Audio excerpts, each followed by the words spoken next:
Hi, my name's Tim, welcome to our channel. In this video I'm going to be fitting a Kenwood subwoofer into my Lotus Elise. It's an under seat sub. I'm going to fit it in the space behind the seats here. So this is the sub, comes with an integrated amplifier and just has word connections here, so you connect all the wires up, connected to the stereo. So these are the wires. So unlike previous models where you got to wire these through to the battery, these use a much lower wattage, therefore you don't have to run them right through to the battery. You can just take from a power supply in the car somewhere. I don't think I'd like to push the fuse through the bulkhead. On earth connection, it's going to connect that to one of the seat bolts. This wire that powers it up, which you need to fit to the stereo itself. So I'm going to wire that through to the back of the stereo. It did come with these audio connectors, but these have bullet connectors on them. I'm not going to use those. So from here I'm just going to connect an audio cable through to the stereo, which has sub outputs on the back. And it comes with this handy remote that you can just put behind down the side of the seat somewhere out of the way, so you can set settings on it. So the first thing to do is take the seat out, and I can start working out where the wires are going to go. So I've got the seat out, quite easy, 4 bolts, 2 at the front, 2 at the back. This one's a bit tricky in the back corner here because of it has the lumbar support, which gets in the way a bit when you're unscrewing it. It's a lot easier to get out and get back in. I've left the seat belt attached just to put the seat to one side. So now I'm going to install the sub on the back. Got it all here.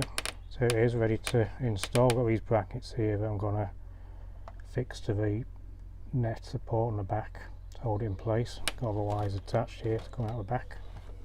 So I'll install that now in place. So I've got this wired up now. So this goes to the cigarette lighter socket, taking the feed from there. It's only 10 watts, so that should be fine. Just temporarily wired this up just to test it all. Got it all working. Works fine. Just need to get all these wires now fed behind the dash to the stereo. Make it all look neat and tidy. So I took the stereo out to get all the connections in. So I just need to feed the wires up through behind. There's a grommet in the back where the main loom goes through. So poke the wires through there and then get them all hidden behind the console. So that's the stereo back in, all working and tested. All the wires put away, they're all concealed underneath the console here.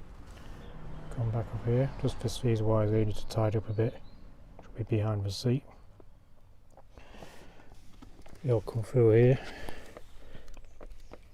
come down here from behind the stereo through a grommet, cross into the centre.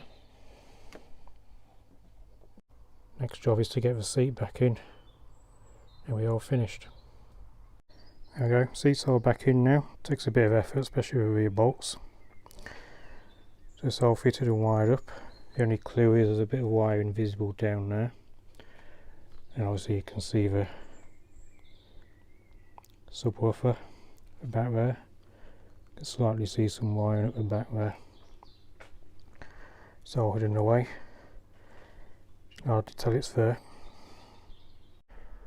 This is the older version of a under seat sub by Kenwood KSC-SW11. So I fitted this into my MGTF. I just thought I'd show you the differences. It's pretty much the same in size and comparison. The main difference is the thickness of the wires go to the battery. So I have this sat behind the seat because it's too thick to sit below the seat. So the wires run down underneath the carpet here. See, this one has a bullet connector, so you can feed it through the bulkhead to get it to the battery. Wire up to the battery here with the fuse under the bonnet. So for the controls, you have them hidden here in the ashtray. So it's completely hidden away once the seat's back in place. And that's all finished. I hope you enjoyed watching the video. Thank you for watching.